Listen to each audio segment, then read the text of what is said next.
2023, the Farragut Municipal Planning Commission will now get started. Good evening, all of you in attendance and online. I want to thank all of you for attending tonight's Farragut Municipal Planning Commission meeting. My name is Scott Russ. I'm the chairman that will be conducting tonight's Planning Commission meeting. We appreciate that each of you has taken the time from your busy schedules to either attend or view tonight's meeting online to see how our town government works. All Farragut Municipal Planning Commission meetings are public notice per Tennessee State Law, TCA 8-44-103. All Planning Commission meetings are recorded and may be viewed live on Charter Cable Channel 193 and TDS Cable Channel number 3, as well as on the Farragut YouTube channel.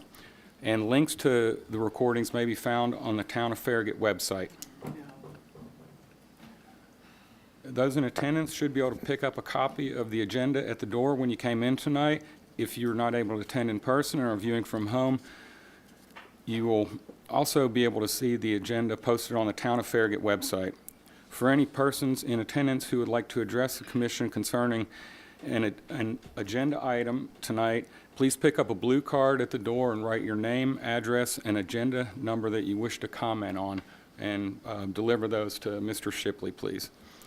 There will also be time reserved at the end of the business meeting for resident comments on non-agenda subjects, which also requires that you fill out a blue comment card and also include your name, address, and topic of your comments.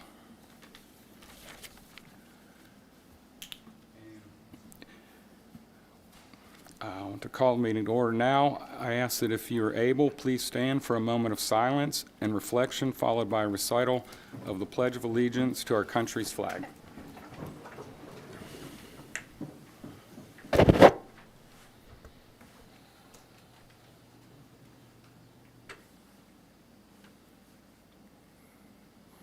I pledge allegiance to the flag of the United States of America and to the republic for which it stands, one nation, under God, indivisible, with liberty and justice for all. Thank you.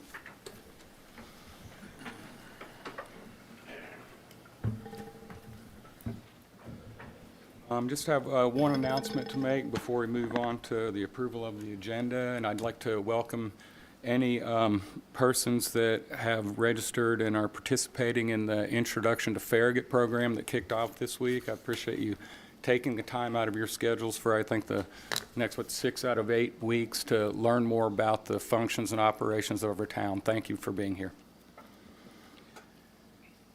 And with that, Mark, I have established that there are 9 members present, and therefore we have a quorum for tonight's proceedings. And Mark, are there any amendments to the agenda tonight? Yes, agenda item number 7 is requested for removal from the agenda. Move to approve the amended agenda. Second. All in favor say yes. Yes. Records show that the amended agenda has been approved. Are there any amendments to the minutes from the July 20th, 2023 MPC meeting? No, the staff recommends approval of the minutes as submitted. Motion to approve the minutes as presented. Second. All those in favor say yes. Yes. I was not here. We have 7 abstentions, and the agenda is approved. Or 7 yes. 2 abstentions, 7 yeses. Wow, that would be hard to do. A little bit backwards. So tonight we have 6 business items to review, discuss, and consider in our public meeting. The first item on the agenda is approval for a request to install new fiber optic lines for Charter Spectrum along St. John Court, Prince George Parish Drive, and Cotton Blossom Lane. Global Communications applicant. And Mark, would you? Yeah, I'll review this item. This is a request to install fiber optic lines along one side of St. John Court in Prestwick Place, coming into the site off of Grigsby Chapel Road. This will all be underground directional bore installation. And then once the boring is at the intersection of St. John Court and O'Connell, then it will go into the Berkeley Park subdivision on Prince George Parish Drive and basically follow the east side of Prince George Parish into the battery at Berkeley Park. Let me highlight that. And the battery is this area here is the battery of Berkeley Park portion of Berkeley Park, and this is the Berkeley Park subdivision, the original here to the east. So that's basically what's being requested. The staff recommends approval of the right-of-way permit and the request. They do need to obtain the right-of-way permit with the town's engineering department, and that would involve obtaining the stamped approved plans, having a pre-construction meeting to review the project, and notifying the affected residents, as well as conducting appropriate traffic control for the project. This particular installer has a letter of credit with the town already because they're doing a number of boring projects, so we just had them submit one fairly large letter of credit that would cover any project that they're working on, so there wouldn't be a separate letter of credit that we would recommend for this particular project. So with that, that's the staff's recommendation. I do have one individual that's signed up to speak on this matter. If you have any questions of me, certainly before that, I'd be happy to try to answer your questions. Okay, would you please step up to the podium and state your name and your address, please? I'm Melody Womble, and my address is 803 O'Connell. I just was trying to get, kind of figure this out because nobody on O'Connell seemed to really even know about this. And I'm not good with east and west. We live, our house is actually borders St. John's and Berkeley Park. So Okay. is that the probably side where the underground cable will go? So if you're on St. John Court, On the right as you're you'd have going to be on towards. the right because the Catholic Church is on Yes. the west side. So Yes. it's actually on the west side of St. John Court, the installation. Am It's I on not the- on, you're on the east side. Yes, okay. Will O'Connell be included in this fiber optic? Not in this particular phase. I assume they will be doing that. There's some other streets in Berkeley Park that are not part of this either. Okay. That may be with the next phase, I'm Okay. guessing. Is there some reason why they're not including everybody? I asked that question. I haven't gotten a response from them, so I'm not Because sure. it seems to, I mean, you're basically including half of O'Connell. Right. Half of the we're in Prestwick, and St. John's is both O'Connell and St. John's. Right. So it would seem to me that they would need to. It may just be a phasing or materials, that they have a certain amount of materials at this time that they're looking to install. I don't know. Like I said, I posed that question several days ago and through our website permitting, and I haven't gotten a response on it. Mark, I- if you'll go to the next slide, Yeah. O'Connell is definitely delineated on the plan for some 2-inch conduit, which they wouldn't be putting 2-inch conduit in without doing some sort of telecommunications. So I don't know exactly what their intentions are. Obviously, they've highlighted green as what this phase is, but you can definitely see new telecommunication lines going all the way down to the cul-de-sac at O'Connell. Yeah. That is part of their master plan. Yeah, and that's on the east side. That's on your side, which Right. makes sense. So I at guess that what point. you're saying is that my particular house, which is across the street from there, would not be in this. I was without internet for 4 hours today for whatever reason. I don't know why. Oh, really? Okay. Okay. It's not shown to be in this particular phase, though. Like Noah says, it does appear that there is some plan to do that in the future. And if that is the case, that will come back to the planning commission, because that'll be a new section. that Okay. the They do have planning underground commission would have laterals to that go approve. underneath the street that would service your side of the street as part of that plan, this future plan. Okay, and So do we, I think both sides of the street will ultimately get serviced. It's just a matter of time. we just don't know how many years or, It won't be years. I bet it won't be years either. No. They want your money. Yeah. And the way to get your money is with good, reliable fiber optic, and that's all. That's the latest technology. So Okay. I suspect they're rolling it out as fast as their labor and materials will allow them to do it. okay, so when you're saying the west side of St. John's on the the Catholic Church side, Yeah. then that basically means the houses, which are all on the east side of St. John's, will also not be getting, I'm just trying to tell the folks what's happening Getting it here. in this phase, but they'll be getting it probably in the phase that your street's getting it. You can see it on the plan. It's just not highlighted in green. Okay, But it is on the plan. You can see that Yeah, those little it's- dash lines and little square boxes. Uh-huh. Right through That's all servicing the folks on the east side of St. John, as well as going down your cul-de-sac. okay. But again, we're at the mercy of the provider. We Right. have no idea. I suspect it'll be sooner rather than later, but it will have to come back to us, and we'll require directional boring on it as well. Okay, all In right. the future, if you see a map like this, Mark, show the battery, please. You see where the lines go underneath the street? Okay, then whenever you see the next map that will have yours on it, there'll be places like that where it will go underneath St. John's Court over to your house, would be my guess there. Okay. It'll be Okay. similar to this that you see right there, where they come out from the main trunk line and come down to each house. Okay. Or in And- this case, it's not house, it would be the, wherever the box is at. Okay. And my last question is, because I don't know much about how they install fiber optic, will there be a period of time where the road will be closed, or does that, I assume it won't be closed at No, any they won't. point? I mean, they better have some traffic control out there. That's part of what's in their right-of-way permit. But there wouldn't be, for this type of work, unless there's something unforeseen that they get into that is uncommon, you shouldn't have a road closure for this. Okay, No. okay. Thank you very much. Thank you. Thank you. Mark, before we move on, I'd like to ask if we have a motion to proceed.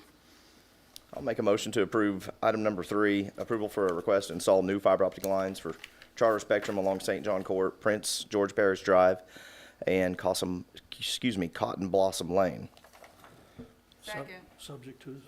subject to the 3 items. Second. Thank you. Now that we have a motion on the floor with a second, Mark, do we have an applicant present? I'm not sure if they're here or not. They've been notified about the meeting. I don't, They usually don't show. Nobody from Global Communications present? Okay, with that, then I'd like to open it up for commission discussion. Let's start with you, Commissioner Meyer. Commissioner Myers does not have any comments or questions. Okay, and Vice Mayor Pavlin, I have nothing. Commissioner Preston, Nothing. Mayor Williams, Mayor Williams has no comments. Commissioner St. Clair, No questions? Commissioner Green, No comment. Commissioner Pinchuk. Pass. With the motion that has been seconded on the floor, I will now ask if the motion stands as presented. I believe it does.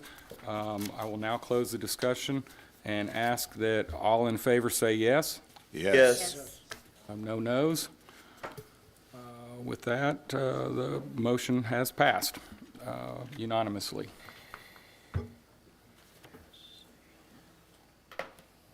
Moving on to agenda item number 4, discussion and public hearing on final plat of parcels 32, 33, 72, 73, 74, and 76, tax map 151, 13111 Kingston Pike, zone C1, 12.7 acres, BHNP applicant. Mark? yeah, this plat was postponed last month at the request of the applicant. It involves basically the creation of lots that will service a grocery store and out parcel development at the southwest intersection of North Watt Road and Kingston Pike. The plat specifically will modify the rural metro tract. This is the rural metro facility here. This is Watt Road, and down here's Kingston Pike. There's an existing house here that will be demolished, and the driveway will be removed. But basically, this plat reconfigures the rural metro tract slightly, and it also reconfigures 5 existing lots in this general area to create, basically, this lot here is for the grocery store, and then there's an out parcel that would be created here at the intersection, and then, of course, the modified rural metro tract. There'll be a joint access easement coming in off of Watt Road that would service the out parcel and Lot 1. At some point, it may not be of this plat, but in the future, if this residential property here is rezoned to commercial, it would make sense to try to tie in an access to that access easement as well. It's not really part of this particular plat, but it may be one in the future, to really lessen the amount of curb cuts and really hopefully not have any through this section here. There's currently 2 curb cuts on this residential property. One is roughly here, and the other's on the far north end. And basically, that would allow whatever happens there to access this easement as well, and be more in compliance with our access ordinance. So that's kind of a summary of what is involved with this plat. The staff's comments were relatively minor, pretty much the same as last month. We are recommending approval of the plat. There was basically 7 subject twos, mostly dealing with providing Lot 3 with access internally, and being clear that Lot 3, the out parcel, will not have its own direct access to North Watt Road or Kingston Pike. There's not enough spacing there to really have a safe access point, and they have other options that will be provided with the development. Is that it? That's it. That's what you got. Okay, based on the information that staff has provided and recommendation, I'll need a motion. Move to approve, subject to the 7 stipulations. Second. If I All could. right, thank you. Do we have anybody signed up to speak on this application? Not on this matter, no. Okay, and the applicant is present, and he's already at the podium. If you'd state your name and your Yes, address. sir. Good evening. By the way, my name's Rodney Phillips, representing Shaw Companies in both this agenda, item number 4 and the next one 5. We're at 5820 Walden Drive, Knoxville, Tennessee. This afternoon, Mark, I think the most recent version with y'all's comments addressed was uploaded to the okay. portal. So that should be on there. And like I said, the biggest thing that we were looking at this thing is making sure that Lot 3 had internal access, and adding some plat notes for that. And then we'll have, as additional backup for internal access for Lot 3, we'll have a recorded memorandum of lease with several exhibits in there detailing those internal easements and rights that Lot 3 has to access that from the interior. And it's okay, the shopping center's okay, the grocery store's okay with that, because ultimately Lot 3 is a restricted lot. It's still owned by us, and it probably will be owned by the family. And they are able to restrict our activities on that, and we've agreed to all that. We've met all the stipulations, the 7 stipulations, with the exception of one that we do have a particular issue with that I'd like to bring to the commission's attention. Item number 6 stipulates that we give a plat note for access to the lot, which is currently residential north of the rural metro station right now. We are not in a position to do that. We simply can't. We have we're under obligation via our lease and the stipulations that are in that lease that only cross access can be given. And we'll talk about this with other items, but only cross-access can be granted by the tenant, by the grocery store. Obviously, they want to control internal traffic. And the problem, if you look at why they want to do that, is that lot is not a restricted lot. And eventually, at some point in time, it will be developed, and it will be, it's in the long-term commercial zoning plan. So it will be developed at some point in time into a commercial lot. And if we are forced to grant them access without it being restricted, they could potentially be dealing with having to give access to a potential competitor, whether it's a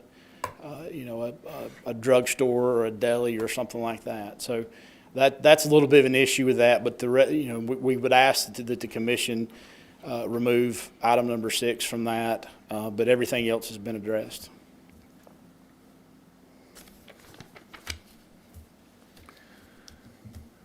So first we'll open it up for discussion. Thank you, Rodney. I'm going to open it up for questions from the Planning Commission. I'm going to start with Commissioner St. Clair. My question would be, with item 6, I'm not sure I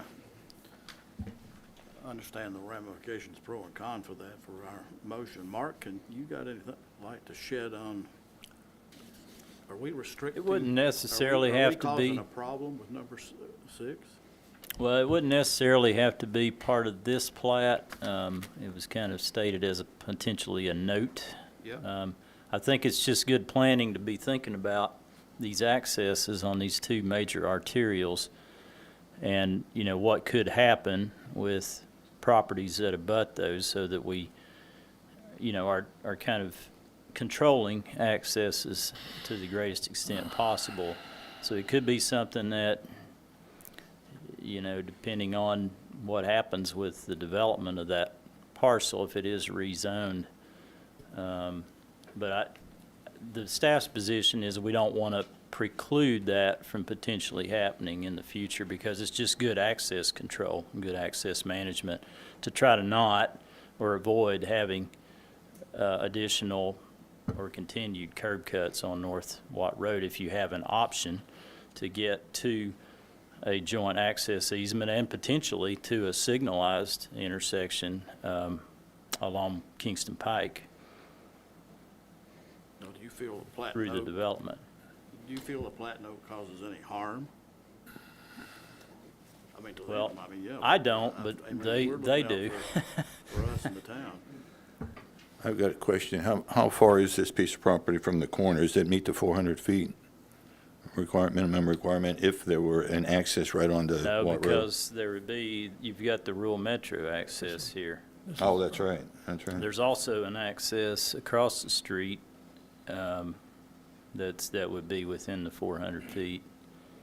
So, no, it wouldn't meet the, So it's not going to meet regardless. no, it's We've not. already got 2 accesses on that piece of property. Yes, they do. If the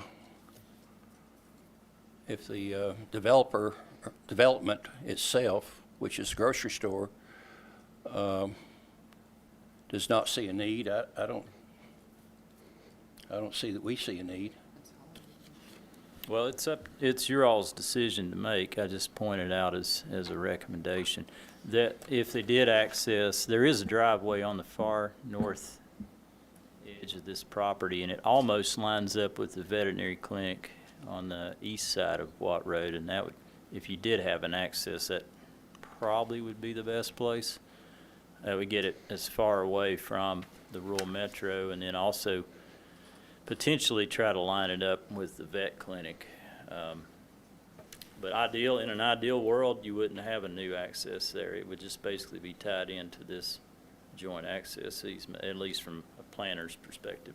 Yeah, it's kind of hard for us to do that when you've got separate owners. I mean, I can't tell the owner of that commercial or that residential piece of property that they're going to have to do this based on what's going on now, so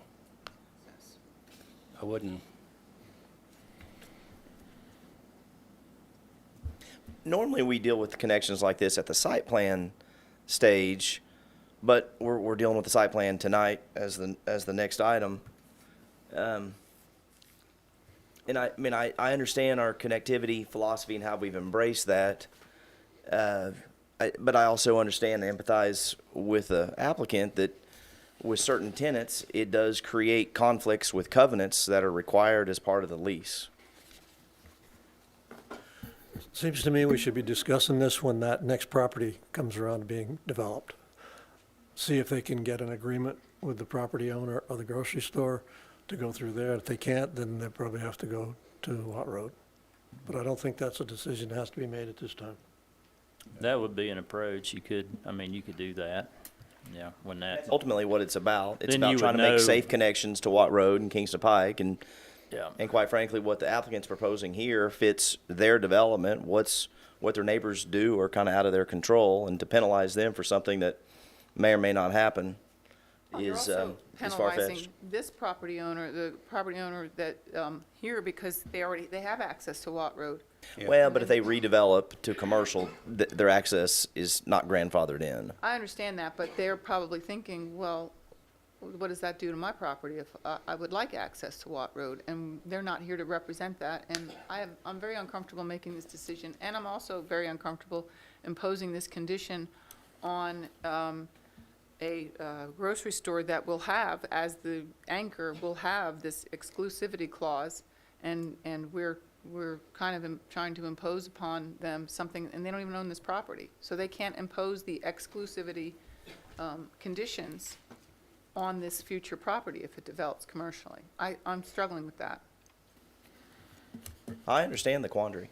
I mean, what Mark is trying to promote our connectivity Yep, that I understand that. we've embraced for many years in the town. On the other hand, the applicant has some concerns about violating lease covenants with their tenant. I think we want their tenant. We sure want their sales tax dollars. There's not an easy solution. Is anybody here represented by the Wilkerson family? That's the property next door. No, I know Debbie Wilkerson wasn't able to be here tonight. I thought Leanne was going to, but, Okay. but I don't see her, here tonight. And that's one thing, as we've talked through these discussions, we've, we're all part of the same community here. We're all neighbors, and we've honestly tried to keep their best interest in mind, and they're of the mind where they want to sell the property and develop the property, and we've been working with them trying to get them the most money for their property we possibly can. And this causes a little bit of issues with that. Let's just say that the town were to impose a connectivity there. And I certainly understand Mark from a planning standpoint and agree with what, but in this situation, if the town were to impose a connectivity situation right there, our tenant, our anchor tenant would certainly have some issues with what goes on that. And if you really want to protect the rights of that property owner, our tenant's going to want to restrict those rights. And you can't blame them. I mean, you certainly can't blame them. But it's not fair to that property owner as well, because basically what we're telling them is if we did get to that point where we were able to work this out and we had to restrict their property, you're narrowing down their potential buyers by 50% because of this. I know we've gone through these restrictions ad nauseum. So it is in their best interest to not do that and not potentially bring them into those types of restrictions. I'll make an observation. Typically, the reason why the staff wants and the planning commission wants plat notes on there is because when this plat gets recorded at the Knox County Courthouse and becomes public record. And therefore, it is on notice to anybody who would be looking at this property in the future that, hey, there are certain requirements that go along with this property in the event that you buy the property, or maybe you're a neighbor of the property, or you want to lease the property. But it puts everybody on public notice, and that way everybody has the same piece of paper that they're reading from. Would it be appropriate to, so we're not necessarily holding up the applicant, to maybe reword the plat note to say something like this, that future connectivity to this particular parcel, which is noted as part of Lot 6 and 7, the Jones Farm, may be required in the future upon development, something like that. That way, you at a very minimum, somebody may look at it and go, okay, I need to go meet with the town staff to see what the expectations are here. Because really, that's the intent of plat notes, is to have a complete transparency when things are approved by this body, that anybody, without actually coming to the town of Farragut, can read through a reasonable amount of knowledge that here are the expectations.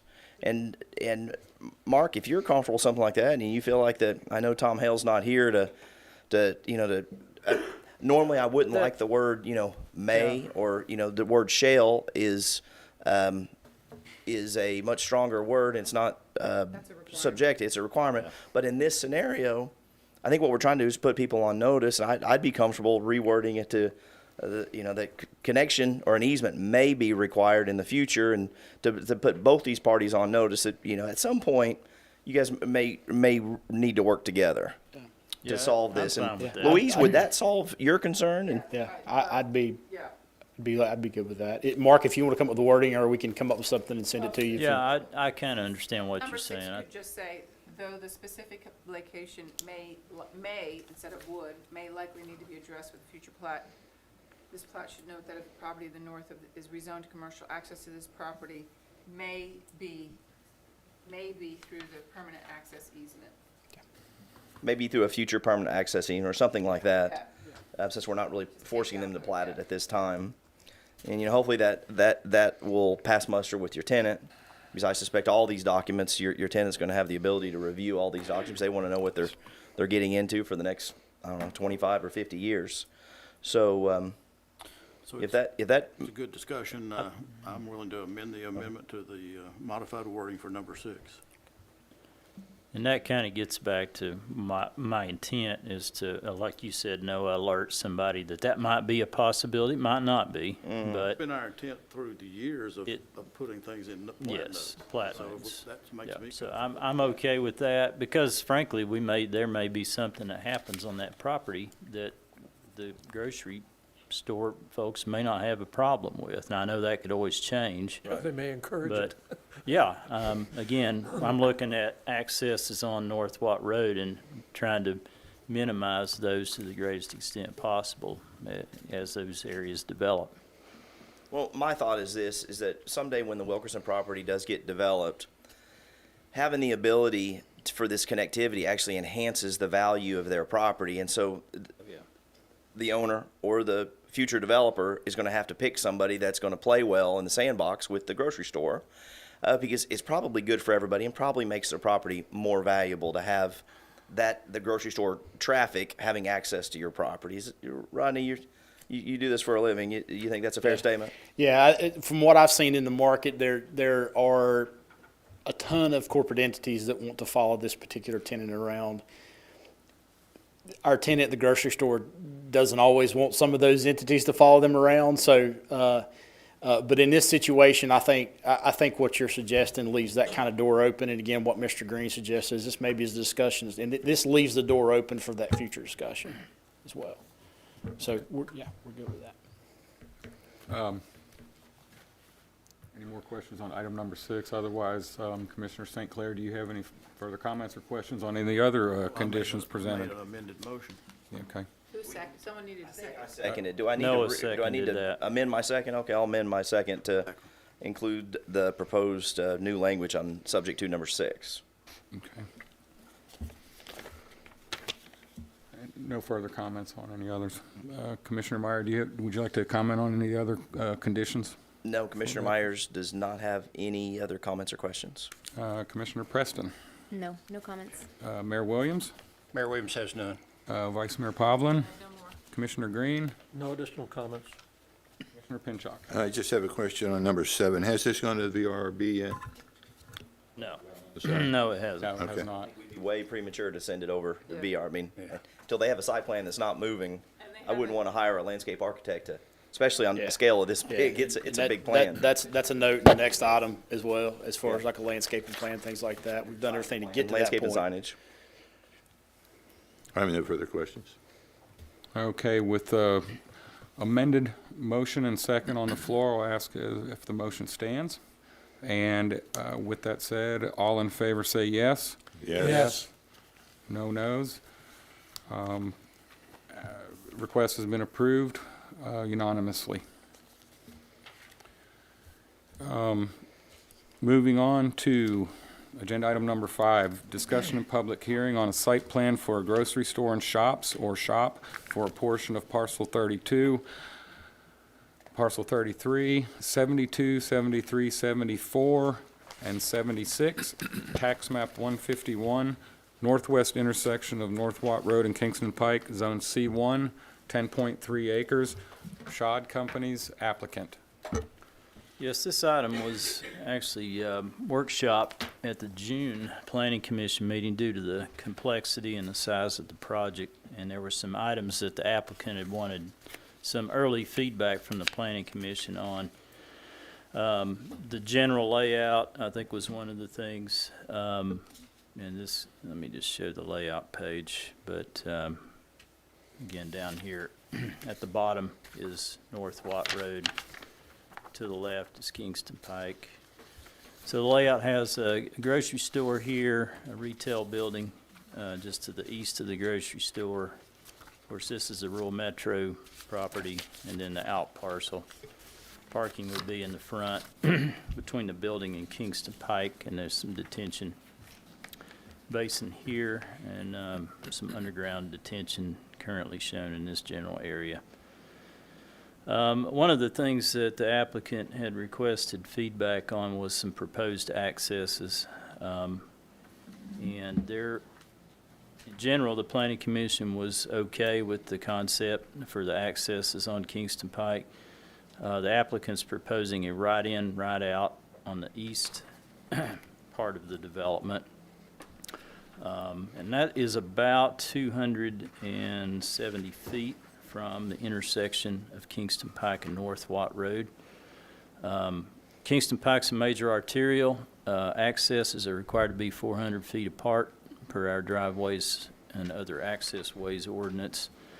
So that request is going to have to receive a variance, and we'll need to take action on that separately from the site plan. Then just to the west of that access, about 200 feet to the west of the right-in, right-out access is a proposed full access that would line up with the existing access into the Y-12 Federal Credit Union on the south side of Kingston Pike. This access over on the south side also will be probably the only access to Kingston Pike for the planned commercial development project that's underway at South Watt Road in Kingston Pike. Currently, there's the multifamily buildings are under construction on that project, and at the next month's Planning Commission, we'll have the developer present us with the update on the commercial part of the planned commercial development. That because we don't have anything in place with that currently, but so that's due to the distance between this proposed access and the right-in, right-out and the AgPro access to the west. This access also will require a variance. So those are some things that we'll need to take action on prior to taking action on the site plan. We'll need to take action then on the two variances? On two variances, yeah. Prior first. to reviewing the site plan? So I kind of, It's whatever you want to do. We can do that first and take action on the variances, and then we'll go through the site plan and the staff's comments on the site plan and some of the discussion points that we might want to go over dealing with the site plan, if that's the way you want to handle this. I'm We can okay do with it that handling way. it that way. Look at the variances up front. So I'll need a motion. Let's see. For the first variance for 270 feet distance between the intersection of Watt Road and the entrance on Kingston Pike, and I'll need a motion. Move to approve. Second. We're talking about the right in, right out, correct? Yes, sir. Right in, right out, correct. 200, it's 270 feet, is that correct? It's 270 feet from the intersection, so it's a variance request of 130 feet. I should say I move to approve based on staff's analysis. Okay, thank you. So, yeah, you want me to give you the recommendation on that, or? Yes, please. First? Okay. So on that one, and this was picked up in the traffic impact study, but the staff does recommend approval of the right-in, right-out access, because it is right-in, right-out, and it does provide for other options to get in and out of the development. So it provides for better efficiency within the development, so that all the traffic is not, basically going out to one location on Kingston Pike. It's also fairly close to a signalized condition at North Watt Road and Kingston Pike, and that is, kind of slows traffic through that particular space because people can't build up enough speed typically from a stop condition to the point they get to the right in, right out.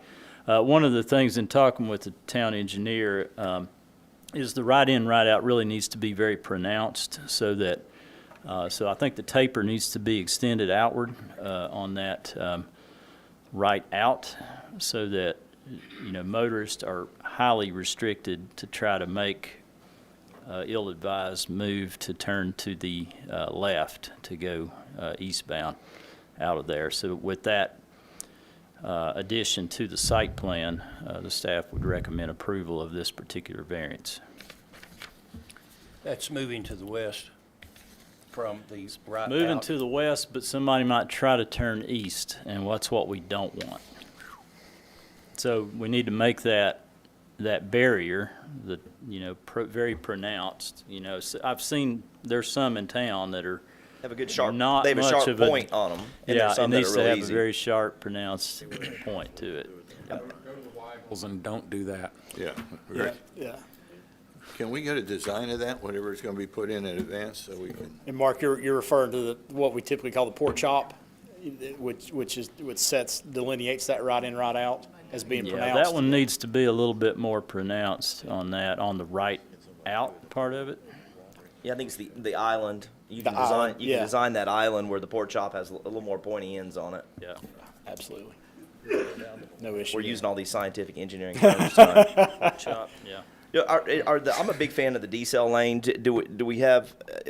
We're really dealing with the variance right now. Are we good with that decel lane right there? I mean, I can see the decel lane. I've got it zoomed in. Yeah, the traffic Online. impact study recommends a taper of 75 feet and a storage of 50 feet on the right in, right out. Okay. Though, as we'll talk about with the site plan, unless they've changed their recommendation on it, TDOT has a much longer storage and taper. But again, that's maybe something you I do think that is where a lot of their traffic will come, from Farragut heading westbound and go in that right in, right out. Right in, right outs with good designed decel lanes are about as the most innocent intersection you can design. They're about as good as it gets as far as safety. Obviously, the longer the decel lane, the more you mitigate rear-end collisions. So if there's some room there, and there's not any conflicts, obviously I don't know what big utility risers are there and so forth. We might want to visit that and just make sure that you've got a good decel lane that gives somebody who's going, even though the posted speed limit's 45, they go 60 through there. It just is what it is. And so when somebody's getting off the road to pull into your grocery store, you want to be able to get off, and then that decel lane that lets them do exactly what it's designed for, and that's to slow down to make that right turn. That's actually item number 15 in part of that was discussed. Yeah. And when we get to that point, I've got Grant Berry here from Site Incorporated. If you make that decel lane too long, though, it becomes you're going too fast in it. Right. So there's a balancing act there. Well, I think and what's I'm- shown is what's recommended in the traffic impact study, Okay. which is the 50 and 75, and the staff is fine with that. Okay. Well, we've got a traffic engineer who's probably a heck of a lot smarter than I am designing that, and the traffic engineers put their seal of approval on it. I think we've got a good design of a good decel lane there. Okay.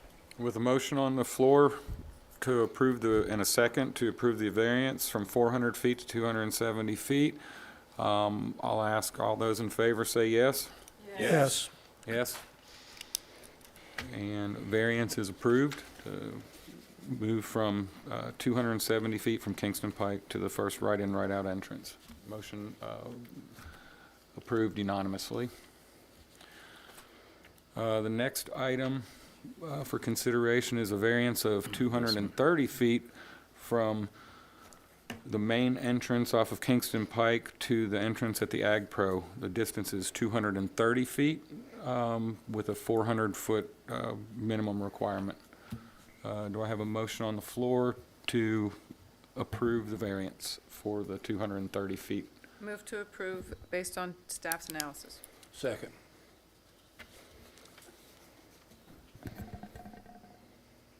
Okay, this, you want me Yeah, to yeah, go ahead. I was going to review ask for that your one? recommendation. Yeah, it's this access here. This would be a full access that, as I mentioned earlier, would line up with the Y12, the existing access at Y12. And because it would line up with what's happening on the south side of Kingston Pike, the staff is in support of this access. The traffic impact study, based on what they analyzed, does not currently recommend a traffic signal at this location. As this property develops out, and the property to the south side of Kingston Pike develop out, the traffic signal will very likely be warranted. So one of the things that we talked about with the town engineer was, how would that be covered, as far as the cost in the future. And one thing, he had kind of looked at the average cost of a traffic signal apparently now was roughly about $450,000. So since this development is only half of what would be accessing that signal, the other half would be what happens on the south side. The recommendation from the town engineer on that, if we were wanting to require a coverage of the cost at this time, would be to provide a letter of credit for $287,000 related to this particular access. That's half of $450, then inflated for 5 years at 5% compounded. So that's where that amount comes from. Mark, I have a question, more of a legal question. As you know, we tie most of our stuff has to be tied to Nolan, our standards have to be tied to the Nolan-Dolan standard as far as it has to be tied to the development. I know you guys are going to think I'm really brilliant, but it just happened that I got this question on Facebook today. It was codified last year in 2022, section 13-4-303. So it's not just a constitutional thing; it's a law in the state of Tennessee. And if the traffic study does not require a traffic signal, how are we able to tie them to the cost of something that's not required specifically not required in the traffic study? In fact, it says TDOT would not allow for a traffic signal here at this point. Well, it's up to you all. It could be something that would be required with future development, depending on what happens. We feel certain, and Darrell talked with Alan Childers that did the traffic impact study, and he was pretty confident that at some point, it might be 5 years from now or more, that a signal will be warranted there, that it'll meet the counts. But again, that's whether you hold up somebody's certificate of occupancy or you look at it as other developments come in. We're just trying to figure out a way to cover that likely scenario, but be fair about it, because we're not requiring the whole cost to be covered by them, because that wouldn't be fair. But we do feel like at some point there'll be a signal required. The timing of when that occurs and how that's paid for, I think are the specifics that, the letter of credit was just the staff's option that we were presenting for that. It seems that we're not requiring a stoplight.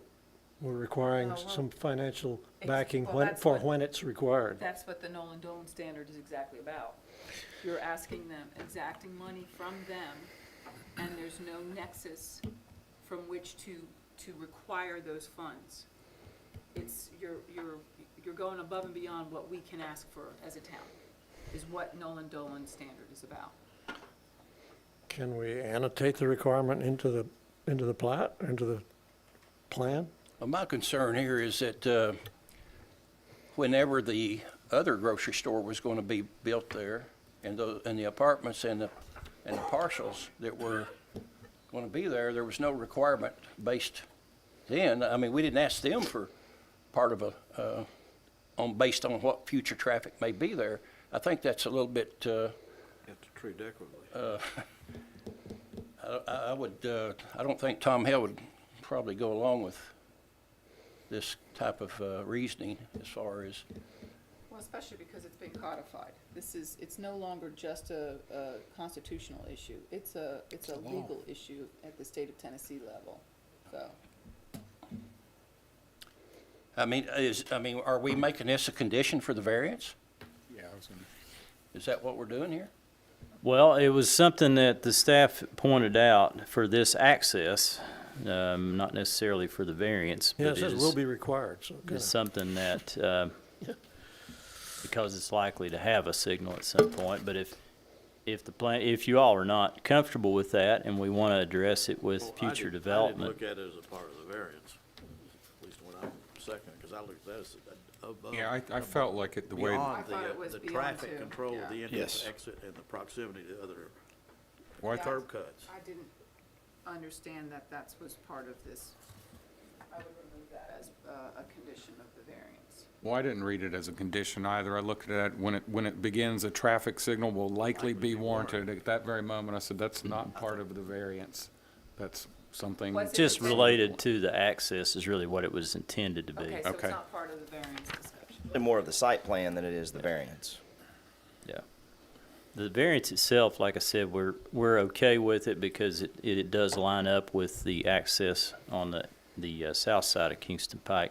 And we're fine with not requiring the letter of credit if y'all are comfortable, because y'all are gonna have to make the decisions at some point in the future, somebody is, about how that's paid for when that is warranted. And so if you're comfortable with dealing with it at a later Go time, after Loudoun County. that might be an option, that we could have a conversation Vice with Mayor, could you Loudoun repeat County. that? Was it Nolan and Dolan? Nolan, N-O-L-L-A-N, Dolan, D-O-L-A-N. It's 13-4-303. It was based upon a court case, Yeah. the Nolan Two. Dolan court case. Yeah, Two court cases, Nolan and. Dolan is okay, so those are clearly names. met Those are- here. Dolan is There the were two one that court may not be. cases That but made their Nolan way is. up. I'm not sure if they went all the U.S. Supreme Court or the state Supreme Court, but they No, made, it's they made their US. way. It and has to have a nexus in the other one. Right. Yes, the costs have to be reasonable to proportionality. Proportionality was the big part. Met, it's the Yeah. proportionality that is debatable. I'm concerned about the ramifications there. Is there any further discussion? I want to make sure I'm clear, this is not part of the variance No. The variance is strictly for the distance. 230-foot distance from Ag Pro to the entrance to the east of Ag Pro. 200 feet from the right in, right out. Right in, right Yeah. out, correct. Yeah, 200 feet in between. We have a second in motion on the floor. I'll ask take a vote now. All those in favor say yes. Yes. No nos. The 200-foot and 230-foot variance has been approved unanimously.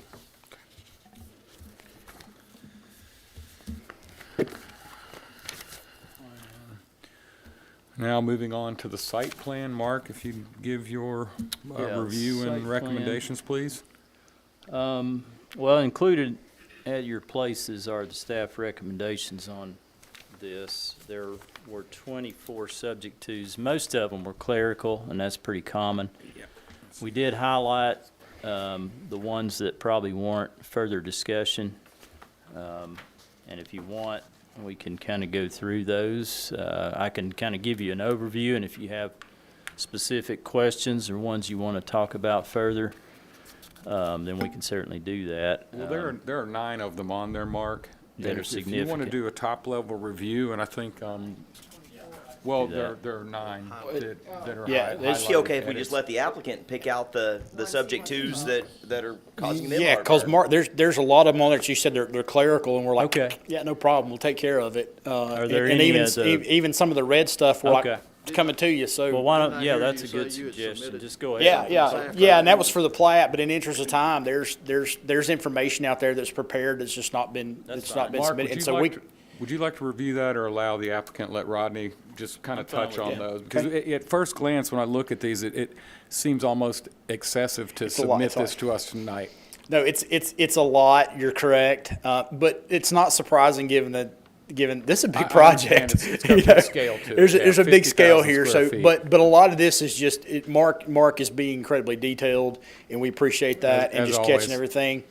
A lot of them are just a matter of hitting a few keystrokes and sending something Yeah, in. if So you wanna we'll, just we'll, kind of we'll walk jump through through and hit the these real highlights. quick. Obviously, number 1 isn't an issue. We'll take care of that. Number 2, we do have a tree preservation plan, Mark. We just hadn't uploaded it yet. Is that correct, Grant? So we can send that in. So item number 2 isn't an issue for us. Item number 3, we have a fairly extensive lighting plan, and I understand from your notes there, Mark, that we do have to make a few adjustments on that, and we're in the process. If you'll remember, early on our submission package, you got way more information than you really need, and that's part and parcel with dealing with this particular grocery store. Is they, obviously you guys know what they look like. They're going to be well lit and well taken care of, and those are going to meet town standards as well. So I think you'd sent first of the month, you'd sent an email out that said way too much information, condense that down to 2 or 3 pages, and we probably condensed it a little too much. So we're in the process right now working with, at least Grant's folks are in the process right now, working with those architects and getting that Yeah, I information. tried to be detailed in that and what was lacking. You absolutely did, and so 3 is not an issue at all. Items 4 through 10 in black right there, most of that's clerical. There's a request for a letter of credit in there, no issue at all in 4 through 10. Item number 11, little bit obviously of an issue there. We're at a pinch point on the 35-foot buffer strip again with the Wilkerson property to the north of rural Metro. Our issue right here, our issue with this is this. Obviously, this property is in a long-term commercial zoning plan. As it continues to develop, and we can't say when that will develop. I mean, they may have a deal sooner than what we have on our out parcels. I don't know, but but ultimately this board's going to be asked to rezone that property commercial, and my thinking is it's probably going to be sooner than later. So I simply put that question to the commission: what would be a reasonable way to handle this at this point in time? Is it a wait and see, stay away from it type situation, or can we have something a little deeper that allows us to move forward past this one? Have you looked at trying to buy just a section of the back? All or nothing. It's all or nothing. Yes, sir. And that's fine. One of the things I wanted to point out to the commission is we've had a lot of conversations with the family, and we want to sort of act as an advocate for them. They're neighbors. They're great folks. As you know, Mark, they speak very highly of you because you've helped them with some stuff before in the past, and I think they donated some property for the sidewalk and all that stuff. So they are in a situation where they know that they want to sell. They know the shopping center is going to help the value of their property. They know they want to sell it. We had asked initially, say, would you guys be interested in going ahead and rezoning this? It's not going to hurt your tax bases. If you go ahead and rezone this property, as long as you're not out there selling tractors or whatever and fall under commercial use. But their father says, hey, we're going to ask for what we can get and get what we can get. And I can't blame him. I would too.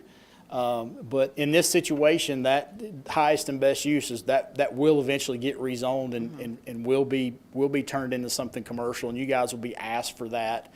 And so it seems like this issue with the encroachment on a 35-foot buffer, and again, this is not you know, we deal with buffers in town development all the time, and if I'm sitting here with a 35-foot buffer in between a commercial and residential piece, and there are existing houses, it's sacred. There's no doubt about it. You have to have that buffer in place.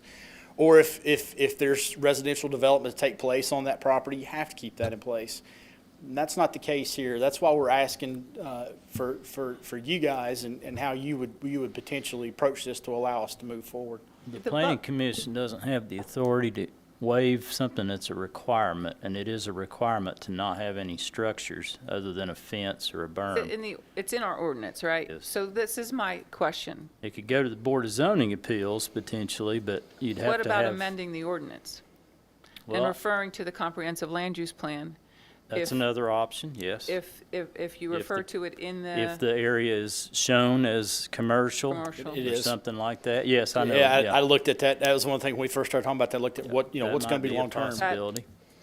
I think that's probably the most I would logical not, way to go. I've already told the applicant, don't go to the Board of Zoning Appeals because you don't have grounds for a variance. Yeah. I mean, you can make the site fit and be out of that buffer. That's a fact.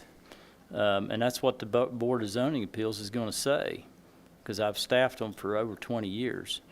My So- issue is that we know that this will eventually go to commercial, and we're requiring them to reserve this 35-foot buffer strip, which won't be necessary once this goes commercial. So, I'm thinking that if we can amend the zoning at C1 to refer to if it's commercial in the To land tie it use. to the designation on the future land use map or Yeah, something like yeah. that, yeah. We could look at that, yeah. And that way it's fair to everybody, and It you're is. not, It you're is, not yeah. given, a variance is basically asking to do something that somebody else would maybe like to do but can't do. And that's not, you have to have a high threshold to get approval for something like that. Yeah, Mark and I agree. We knew that wasn't how to attack how to deal with this particular issue. A variance it didn't fit the bill on that. So that's why we're open to the discussion of how to do that, especially given the fact that it's very temporal. Maybe Is that the gauge right the word? commission on Louise's thought and see what they feel about it, because they're going to be making a recommendation on something like that to the Board of Mayor and Aldermen, because that's going to have to be Sure. a zoning ordinance text amendment. So would the commission have to make a motion that be, It would have to come through language. We would have to Oh, have there- a it's- zoning ordinance Okay. text amendment presented and discussed and moved on. Just the idea, Then we can't do it all tonight. you can but it do something tonight we is can do just gauge the idea of on a- whether on a- they're on a future receptive to agenda. it. yeah, sure. Yeah. But if you want to, try to poll, maybe poll's not the right word, to get some of the consensus. Personally, I think a text amendment is more palatable than a variance would ever be. And I agree with Mark. I think the BZA, based upon dealing with, the BZA for many years, I don't think the BZA would support a variance, because you are taking away something fundamentally that this town has embraced since 1980, and that's protecting homeowners. Now, we are dealing with a situation that's a little bit different. In 1980, we probably didn't, when we started incorporating buffers, we probably didn't really think about a scenario like this where it's pretty obvious that someday that parcel is going to be commercial. And so I don't think that was ever envisioned as an opportunity. And so we do have a hard and fast rule that says if it's residential, you've got to provide a buffer, and there's 25-foot buffers and 35-foot buffers. You're commercial, so you've got a 35-foot buffer. But I do think that I would be open-minded to a text amendment. Obviously, the detail is in the language that we would be drafting and supporting, and the meat on it is all in the detail. So, but long story short, I'd be open-minded to some sort of a text amendment that would address situations like this. So should we revise that number 11, instead of say, please revise, to say pending ordinance revision consideration, something to that effect? And that makes a note. Well, it does need to be addressed in the site plan. Otherwise, we're approving a site plan that's in violation. So we need to. This issue does have to be addressed in a subject to somehow. I'm not sure the Well, words. what you would words we do would is need to just put in I'd just take it what's in the buffer out on the site plan for now, and if that language gets changed, you can add it back in there. Well, I'm looking at a site It's only- plan. They can't take it out. It will No, not. I don't think so either. Their stormwater won't fit. Their drive aisle behind the building won't fit. I'm not. I don't think you could. Well, yeah, I don't think you could revise this Aisle site width plan is probably too unless narrow. unless you cannibalize the parking in front of the store and slid the whole building forward, and then you probably got a store that's in violation because you don't have enough parking. But You could show it like that and highlight it and say that's pending a text yeah, I amendment. hate for them to have to go or something like redesign that. this. Just draw a block. Just around to- Hey, can we just, just we keep can we just moving put a forward. box right there and say Pending, pending, yeah. Just draw a I'd be block fine with around that. pending text You could amendment? put that on the site plan and just highlight that area, because if it's not approved, you're gonna have to do something else, but Right. Yeah. you could say this area is pending a text amendment good request with or that. something like that. Sure, thank you. I guess, Rodney, you probably need to get some other planning commissioners' thoughts, because you're putting a lot of weight on this idea, which may or may not be supported. So if I were in your shoes, I'd want to hear from some other planning commissioners. I hate to put folks on the spot, but you're probably starting a 60-day process all That's over fine. again Yeah. to try to move forward with this, Yeah. and you kind of need to know where your risk is. Noah, what approval with these subject twos and rewording some of the subject twos will do me, and that will allow me to move on with some of those soft costs and the behind the scenes stuff before any work can actually ever be done there. I think I've talked with the board before about the need to.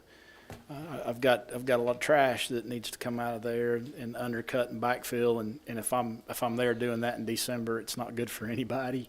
So I can stay away from that, but I think if you're talking about a 60-day clock here, we have no issue. Okay. And- You don't hold me to that 60 days. Yeah, It may it's be by the probably time more than that. you do a submittal deadline, and then possibly a workshop. I mean, text amendments we take seriously, and so probably going to workshop it. There's public notification process that has to be met, and then coming on with an agenda item. So it may be it may be a 3-month process. I understand that, absolutely understand that, but it is, considering the large scale of development and the large time scale of this development, we can take the time and do that right. Well, I can see by your site plan, it's a big deal. Yeah. I mean, yeah, it yeah. is a big deal. Yeah. That I would also, you had mentioned something about doing some remediation on the site. Yeah. But get with staff, make sure you guys got your permits in place, and your any kind of silt requirements that you got, and so you're not getting in trouble with the engineering department on doing something you're Okay. not supposed to be doing. Does anybody else on have an opinion on a text amendment? As long as you're okay with the timeline.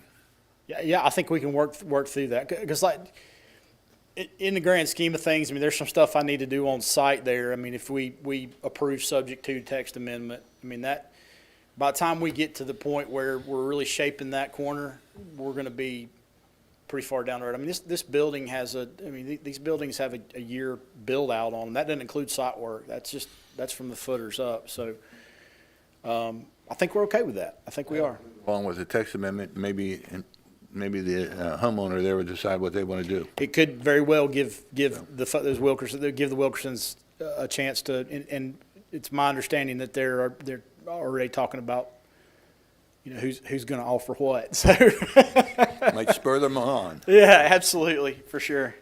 Okay. So we're good with number 11.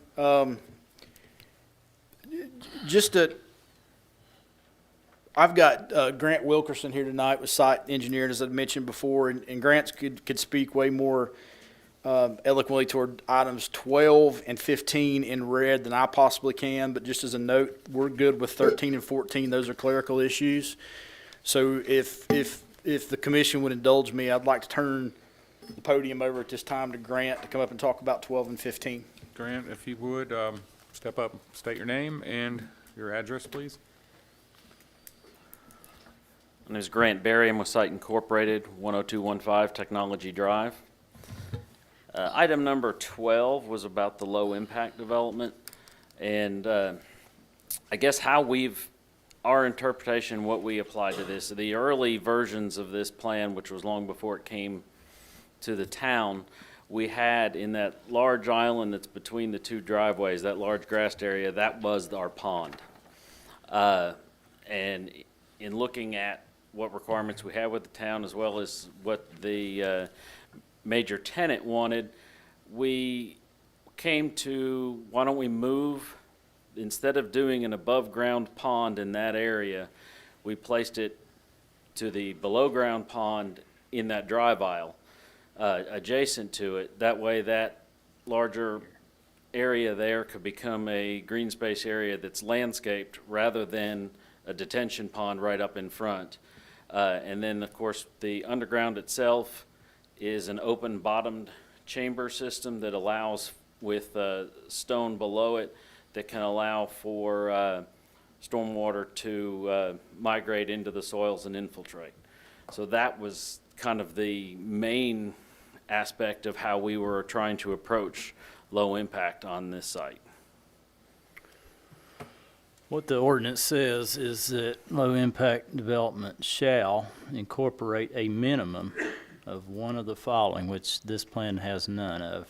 And that is 25% of the parking lot constructed with permeable pavers, stormwater runoff draining to rain gardens, a building being constructed with a vegetated roof, stormwater draining to bioswales and bioretention facilities, and then rainwater being harvested for irrigation or gray water uses.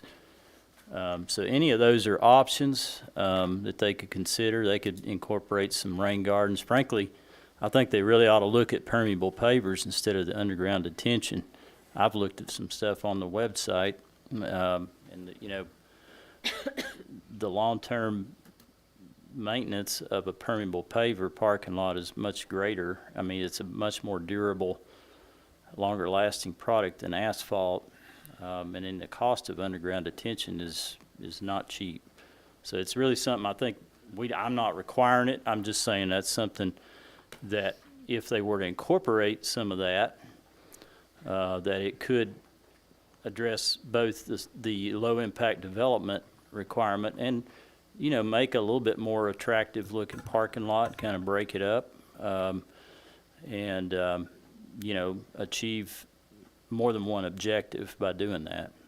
So that's something that most of our new developments, as you all know, have some permeable pavers in them. Some of them have the whole parking lot, like some of our parks. Some have bioswales and rain gardens. Bioswales, rain gardens. Just some of those measures need to be evident in the plan because it's a requirement. There's no gray area for it. You have to have something in there. Mark, at the area that he's talking about there, that first grass island, could that not contain some sort of swale and rain garden system there?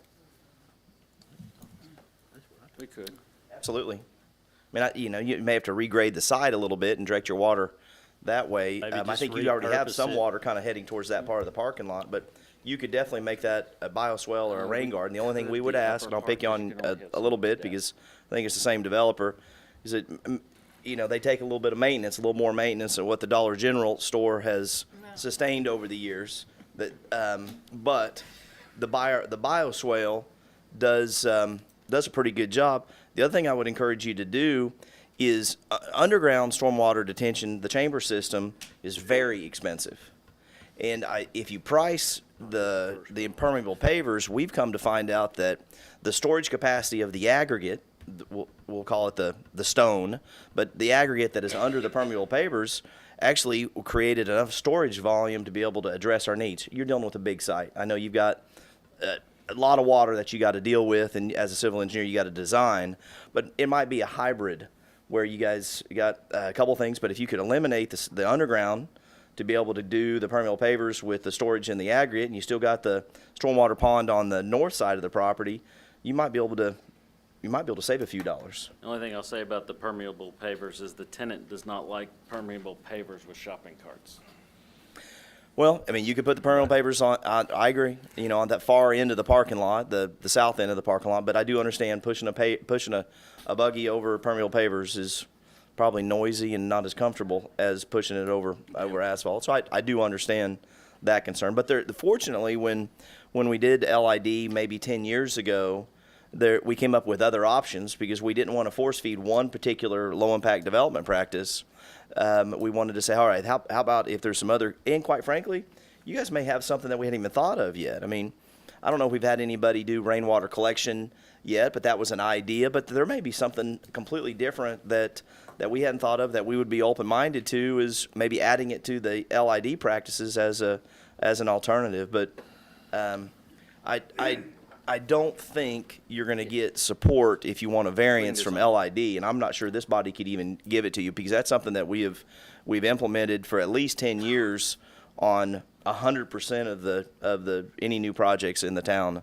No, we weren't looking for a variance on it, just I guess a slightly different interpretation on it, on what would encompass it with combining between the land. But we can work on doing some of the small bioretention or something like that in various areas. I have a question.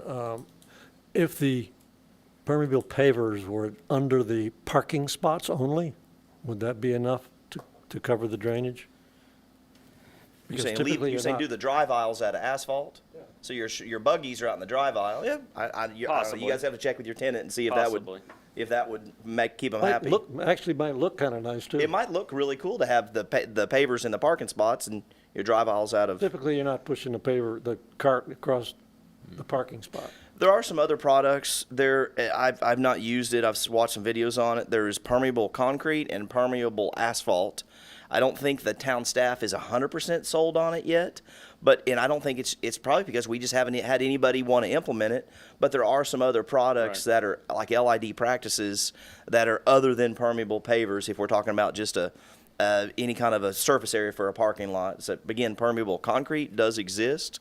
I've actually seen it where they spray a fire hose on it with I don't know how many 100 gallons a minute, and there's no runoff on it. It all soaks into the concrete. And I know there's permeable asphalt. I know they exist. Yes, I just don't they think exist. we've used them yet in the town of Farragut. We'll work on addressing that comment. And the other was number 15 in regards, which was already semi-discussed regarding the deceleration lengths. Obviously, they're shown in there per the traffic study, referring to the access guide from TDOT. They do not give specific lengths in their current access guide. They refer to AASHTO requirements, which also, and then they also give the caveat where there's also room. So they're kind of ambiguous as to specifically what TDOT is looking for in that, and knowing just in other places where we've applied across the site that they are open to various different lengths and such. They're not stuck on a hard number, and it depends on the exact specifics of the location and distances of driveways, et cetera. So what we're obviously willing to work with both what the traffic study says, and if TDOT has any comments on it when we get to them, obviously we'll have to address them. I agree with Mark on that. If those get too long, it's a speed deterrent when they're shorter.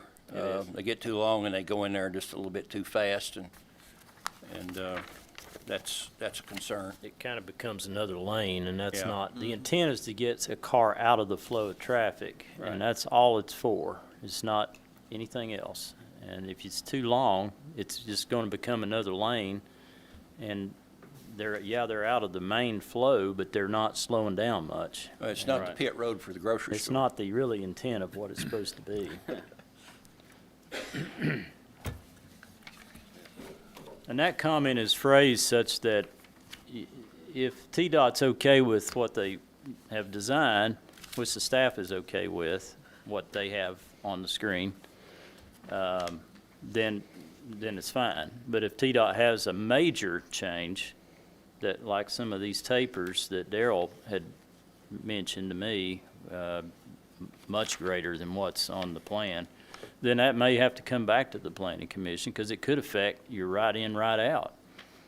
And may potentially the other access, and it's something that it may have to come back to you all if it's very significant. Hopefully they'll go along with what has been designed, because we do support that, and oftentimes they do defer to what Darrell's thoughts are on access on Kingston Pike, so. But that's, I just point that out, and that's the way that note's worded. You good? Ready to Yeah, move on? if you want to move on to. Yeah, sure. Item 16. 16, no issue with that with us.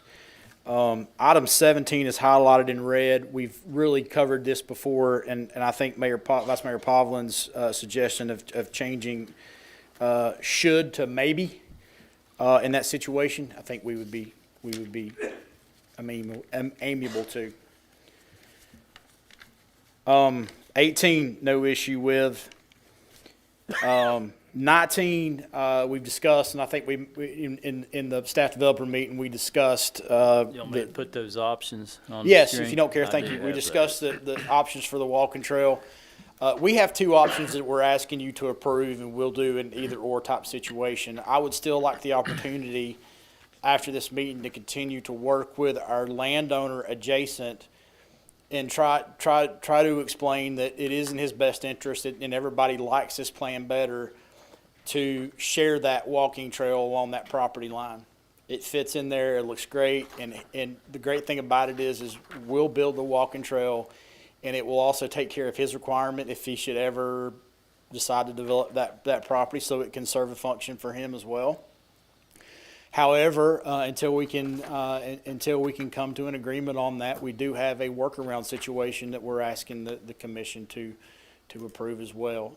And that basically takes the walking trail from the park, comes over, crosses a drive lane, unfortunately, but then up through the pharmacy entrance. So both those are viable approaches.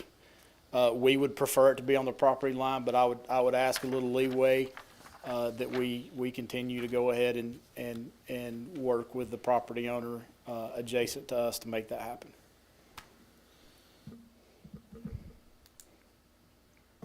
I'm kind of ambivalent on either option. I mean, quite frankly, I don't really like either option, but I know what we're trying to do here.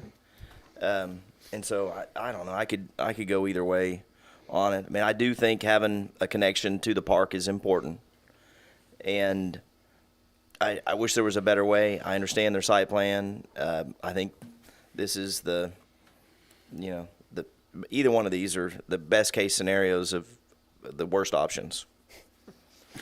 Well put. It just is what it is. It's not your fault. It's I like I said, I don't like them, but I don't like having to cross that much traffic. But quite frankly, you're really not talking that much activity.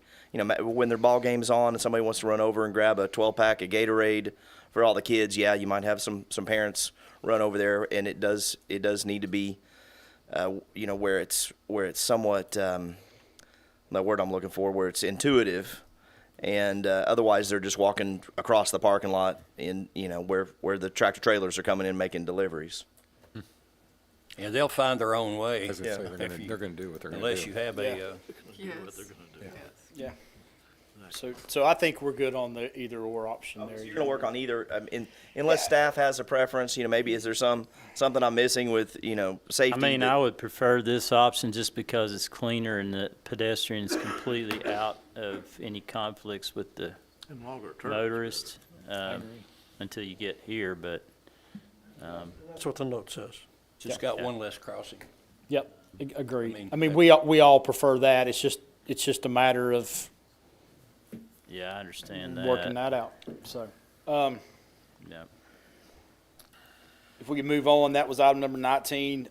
No issue with 20, and that talks about the separate plan, landscaping plan being submitted, and that's still kind of fluxing, but we have no issue to that being the subject too, of course. Item 21 talks about, we are very close to the maximum permitted coverage, in some conference calls with the tenant, I think they're willing to kind of help us out on that by consolidating some of the shopping cart areas. Because when I say we're very close, Mark, if I'm not, we're like a tenth. I mean, it's like a tenth or 100th. You're close on the 70%, yeah. 69.4 coverage right now, which leaves us about 2,500 square feet of Yeah. playing room. Correct. I just know as working with sites like the Jets Pizza up there, the reason they haven't been able to have outdoor seating on the east side of their building, which I would love for them to have, is because of lot coverage. And they crammed too much on there. We recommended it when it was approved, and we knew what was gonna happen, and that's what's happened. So I'm just trying to avoid that on the front end with this project. And, because maybe whoever's here may wanna have an outdoor seating area. I mean, I think that'd be a good thing. But- Mark, one of the reasons I don't think it's going to be an issue is we are getting some cooperation from the grocery Them. store and helping to alleviate and get us to that 30%. Is that fair to say? Get us to that 30% mark. So even though item number 21 is new, is in red, that we have no issue with that. Mark, at some point, when we're dealing with impervious surface, to give somebody an incentive for things like what we talked about earlier, permeable pavers. Yeah. And I know originally our intent behind impervious surface is to leave green areas. But maybe there's something, again, this is for a discussion at a later time, maybe if we're doing a text amendment, but to think through things like Jet's Pizza, because we hate to preclude what they're trying to do. Absolutely. And maybe there's, up to a certain amount or something. I mean, there's thresholds that we could put in there that would give somebody an avenue to be able to address issues when they start getting real tight with some alternative products that are out there that actually does allow the water to penetrate back into the soil. I mean, I know it doesn't give us green grass or landscape flower beds, but It would Anyway, be it's a way just food to for thought. incentivize that, and so I do think that's a Yeah. good thing. Yeah, definitely. And as long as nobody has any additional comments on 21, we're okay with 22 through 24. Those are just mainly clerical and working through some of the architectural requirements and getting those submitted to. So hopefully that wasn't as painless as it looked, because it did look It looked painful daunting, yeah. going in. Okay. So do we want to craft up a separate, we don't have a motion or a second on the floor for the site plan going into the discussion. So text amendment for item 11, subject to a text amendment for item 11, Do we need to just say, or, please show as pending? On the site, the number 11 should read, grading and improvements are located within the required 35-foot strip, buffer strip. Please show as pending text amendment. Okay. submit that as a motion? Well, there's one more, 17. Oh, we Does were- 15 need to be changed at all? 15 gives them the wiggle room we need and they need. okay, I think y'all were. I think we're good Each with one would 15. discuss it and You know, realize. Yeah. If You know, I the think if you world gotta- blows up on us there with Right. TDOT, then we'll have to come back, and that's 17 was May instead of fair enough. should. So or 17 is May. instead of 17 should. with the instead of May to should, should. may. Maybe just May. Okay, so I'm maybe- going to make a motion to approve the site plan with the 24 subject tos with the amended language for 11 and 17. Second.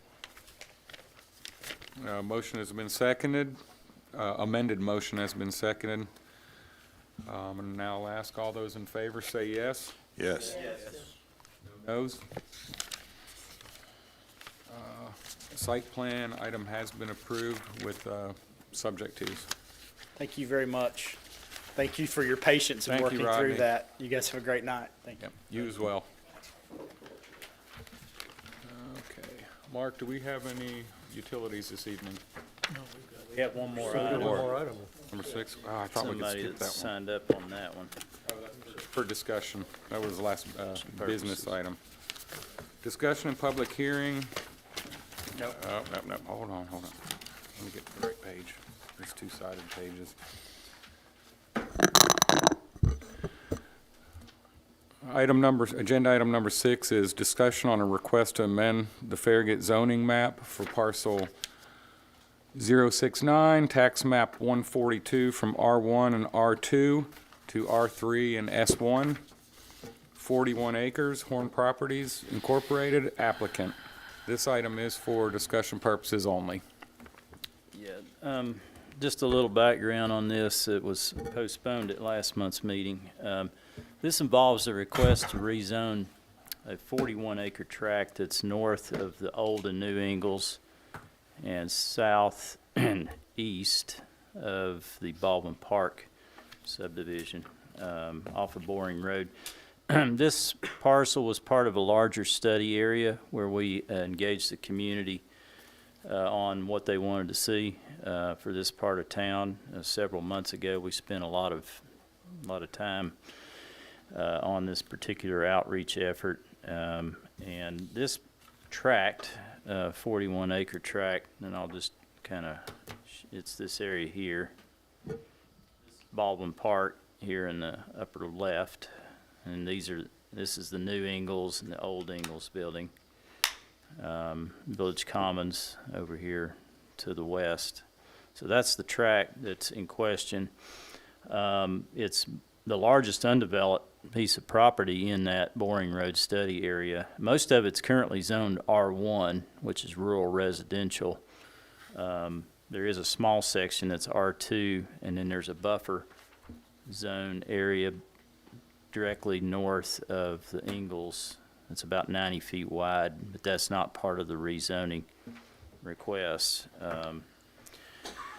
This particular property, when the future land use map was updated for the overall study area, about a 20-acre portion of this tract was not changed from what it was, which was medium density residential, because there was some conversation about trying to provide for a future land use that would allow transitioning within the property, because it does kind of abut commercial to the south, and it gets very rural the further north and east you go into the property. So it changes a lot in character. So that was one of the reasons that wasn't actually part of the overall initial amendment.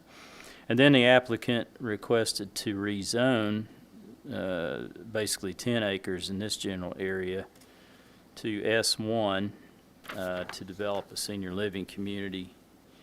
And that kind of went through the process, ultimately was voted down by the board, the mayor and alderman. And then in May, the future land use map was amended for the remaining 20 acres that weren't initially changed, and another area to the west of Baldwin Park.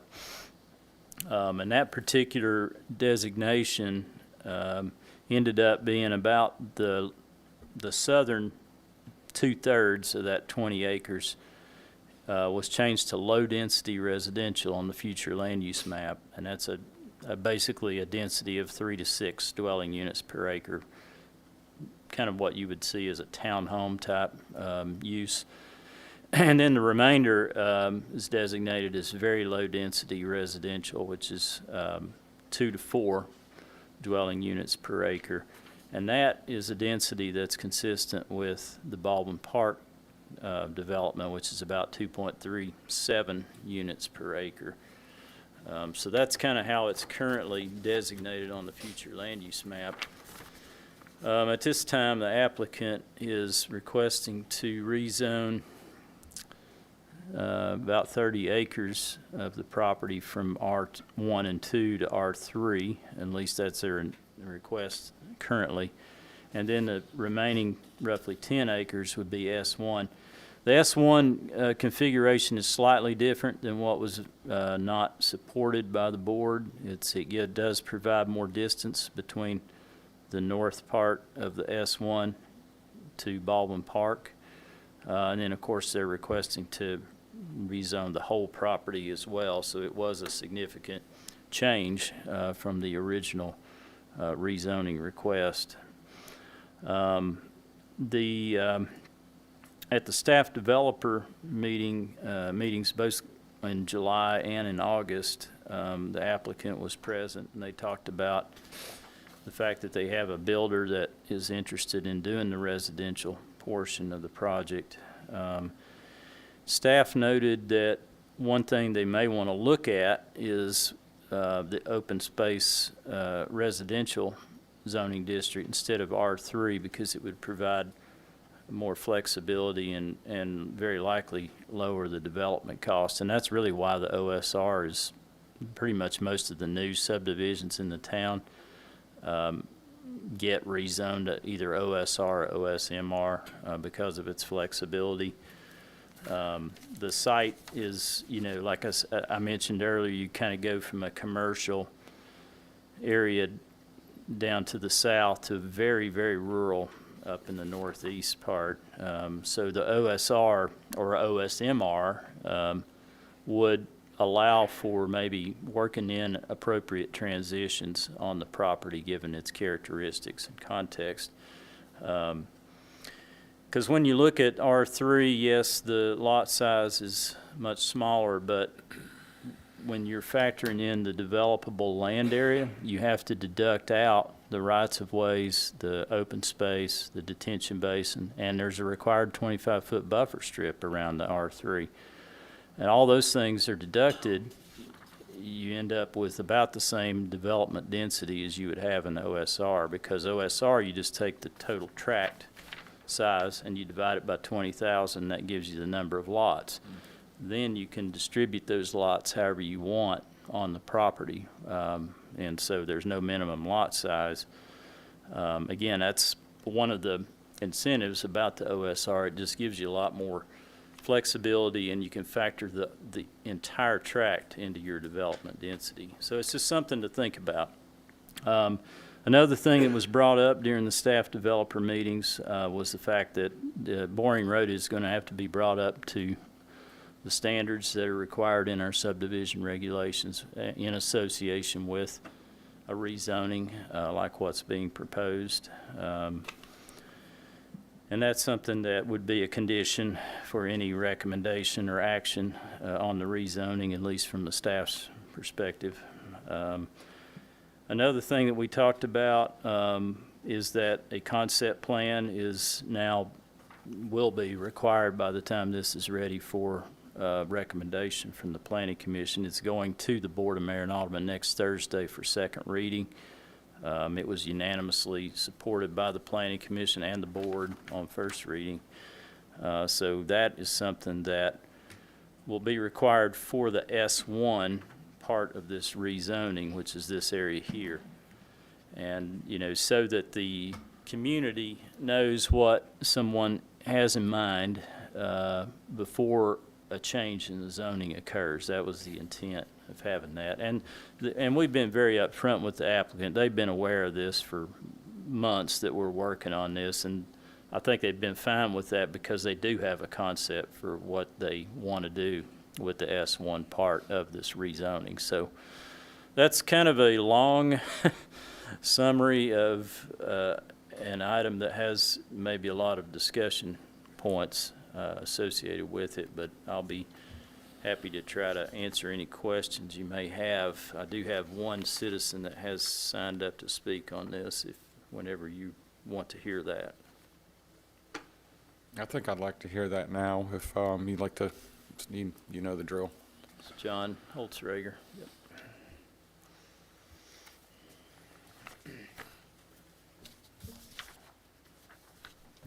Hello, everyone. I don't know if it's a good thing that you know me or not, but I'm here a lot. I'm appreciative of... Can we have your address, please, just for the yeah, record? I'm sorry. 345 Bernie Circle, Farragut. Thank you. Thank you. Appreciative that Horn Properties is suggesting that we have some lower density residential on this area behind Baldwin Park. That's important to us. If, as a community and as a town, we decide going forward that we want to do something like this, which is S1 next to Ingalls and low density next to Baldwin Park, sequencing becomes important to us. What we would want to see is a sequence where the single-family residential is constructed first, and then we have a permanent barrier. We have permanent protection for the neighborhood, and then the S1 development, if that occurs, to happen second. What we would not be supportive of is if S1 is built first, and then we have this time lag and a gap of property between us, even though all of us together may have said, yea, verily, this is what we want to do, and we intend on putting single-family residences in next to Baldwin Park, things can change. This board can change, BOMA can change, business conditions that govern what Horn Properties does can change, and so that makes us a little nervous. So I think there are some ways we could accomplish that, especially if Horn Properties already has a builder considering that property to build single-family residence. That would be a good thing. Lastly, I would say, I think if we in fact go forward in this direction, and there are some that disagree with this, I think we still need to address the issue of perceived need for S1 in Farragut. I think we've demonstrated that NHC can't fill some of their buildings. We've got a vacant Summit View, and there is capacity available. So I would just ask the board to consider that as well. If we do S1 over there, I think another feature that would be nice would be limiting the height of those buildings, and maybe that's 2.5 stories, and then have a sloped roof that would preserve that residential feel for the area. That's all I have. Thank you. Thank you, John. Would the applicant from Horn Properties like to chime in and hear your comments? One thing, while Michael's coming up, I noticed today, and I didn't realize this was still in there, but the maximum amount of acreage you can rezone to R3 is 25. And I did not know that. And I don't know why it's in there. But I did notice that today. But again, if they look at OSR, there's not a cap on that as far as the maximum. Okay, I was unaware of that as well, so. Did you say 25 acres? Yeah, Okay. 25. I don't understand why that was, that condition was put in there. I would too. There's probably some history behind it, but it sounds kind of arbitrary to me. I would definitely be supportive of getting rid of that at the staff level, because I think we need to just evaluate these matters on a case-by-case basis. I can understand maybe a minimum, I but a maximum. I agree with the minimum. Yeah, Go ahead. you're good. If you could just go with your, Yes, you're sir. getting ready to do Yes, that. sir. give Michael you a chance. Patterson with Horn Properties, 412 North Cedar Bluff Road, Knoxville, Tennessee, 37930. As many of you are aware, we were, I guess, before you several months ago, maybe 6-7 months ago, with the S1 project directly behind the Ingalls. This commission did vote in favor of it. I believe it was 6-3, and then it was turned down 3-2 at the Alderman State meeting there. After that meeting, it was about 2 weeks later, Doug and I were approached by a local residential developer. Prior to that, I mean, as I've mentioned in previous meetings, we've never solicited this property. There are no for sale signs on it, so it's always, when the phone rings, we answer it, and we own properties all over the southeast. Well, this local developer had contacted us, and he said, Mike, I may have a way that can kind of work things out, and I know there's an issue with some of the residents. What's in that transition? And you know, initially I said, well, look, Doug doesn't want to sell to residential. That's kind of been his stance from day one on this, and I can't speak for Doug on that. But we met with, and I'll go ahead and tell you who it is. It's Scott Davis. Scott is a residential developer here in Knoxville. His office is off of Ebenezer, I believe, in North Shore, and one project he's done here, it's not in Farragut, but nearby, is Jefferson Park. And we sat down, John Wright, myself, Doug, and one of Scott's associates, we sat down and kind of went through this, and he said, I've always thought this would be a great residential property. I just didn't think you'd sell, and wonder if we came in, you got your S1, you had to do some changes to that, but then we provided that transition between your S1 and Baldwin Park and the other areas around that. So we listened. He's a great salesman. He has a great product. It's something that we got excited about, and so this is why we're here before you this evening, basically to show that we have listened. We do know that being a good neighbor to Baldwin Park is important. I've expressed that to John. As we go through our plans, we will do workshops with all the Foxton, Baldwin Park, Village Green, everybody. We'll meet with those residents. And I know, so here's the thing. When we met at the last workshop, and then we had asked to postpone the July meeting, the reason being is Mark had brought up the OSR and OSRM. And of course, that wasn't up to us because, it was more up to Scott Davis. And so we sat down with Scott and had presented this to him. John had printed off all the information. We sat down, kind of went over it. The only issue is this.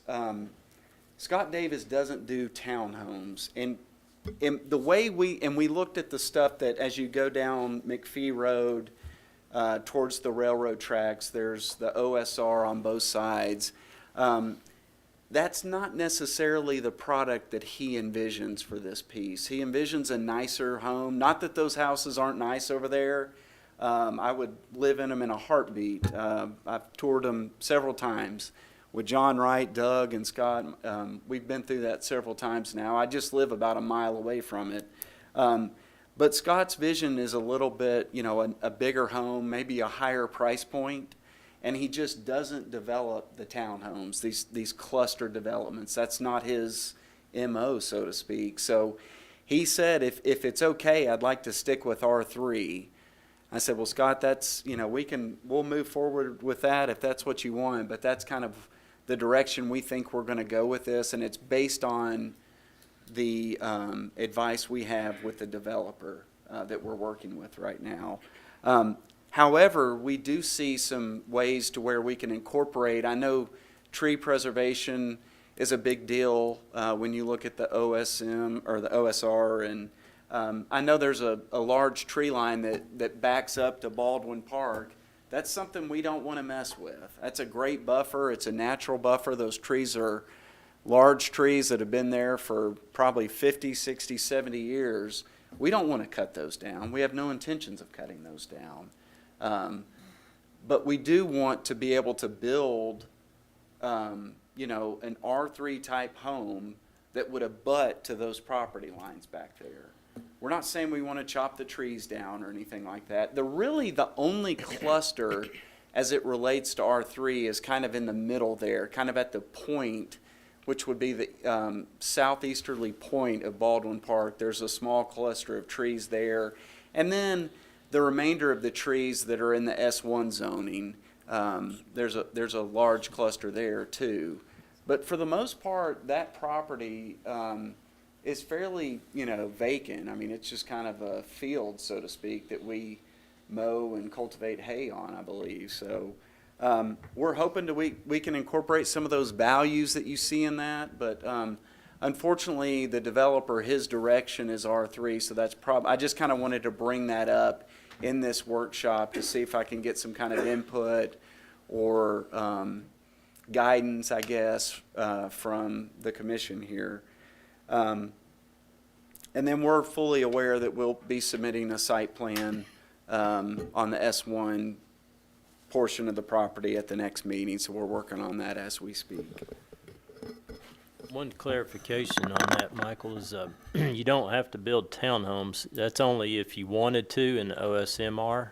But you could build exactly Baldwin Park if that's what you want in OSR. In fact, most of our OSR is very similar to Baldwin Park.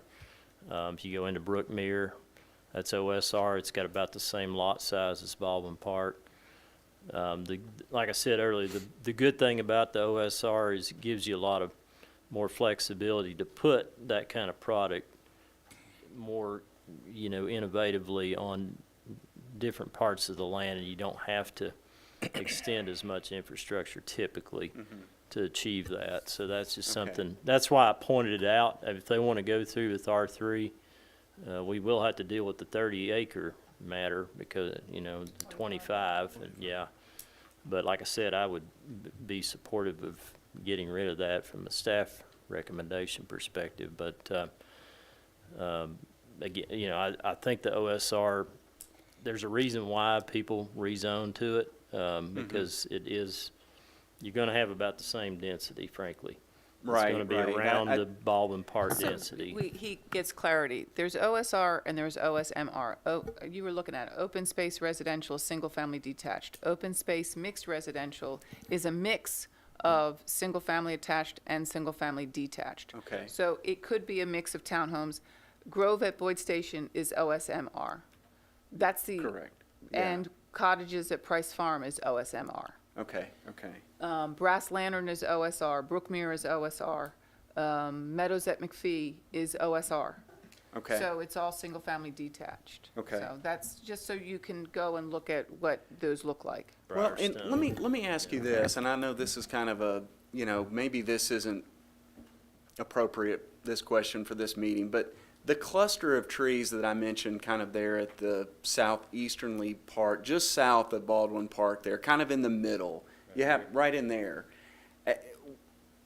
Are you all with the OSR, is the intent to preserve that cluster of trees more or less? I mean, basically, yeah, could be. That's what you kind of look at. Okay. R3 has language in there too about working with that. You need to look at the intent section of the R3 because it has some language in there about working with natural features on the property. The idea is to preserve as many of those natural features in your 35%, and to do that, then you don't have a minimum lot size, and you can cluster I see. the houses on the more buildable section without having to go in and, if you have steep cliffs or whatever, you can Right. put that in, or you have a Right. floodplain, you can put that in your open space, and then, Okay. yeah.